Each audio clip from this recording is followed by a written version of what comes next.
బీజం అంటే విత్తనం నాటిన తర్వాత ఎన్నో రోజులు వేచి ఉండాలి.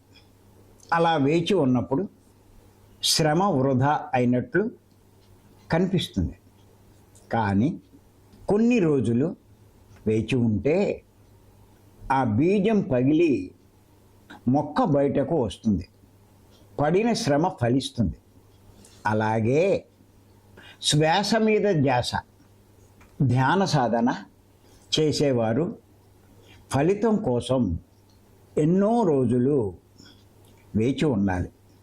అలా వేచి ఉన్నప్పుడు తాను చేసిన శ్రమ వృధా అయినట్లు కనిపిస్తుంది.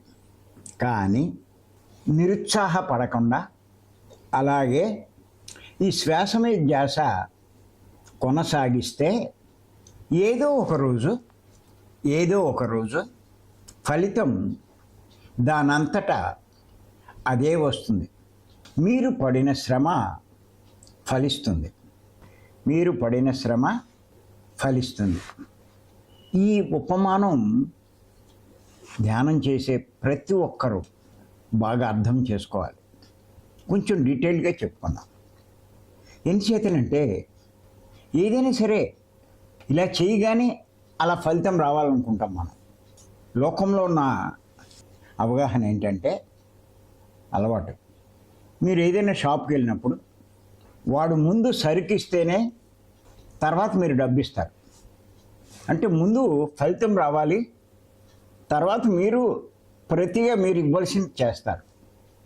సరుకు మన చేతిలో పెట్టకుండా చచ్చినా మీరు డబ్బు ఇవ్వరు. కానీ సృష్టి నియమం ఇలా లేదు.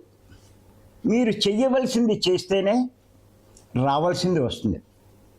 ఇస్తే చేస్తాను అంటే దొబ్బదండి పాపం.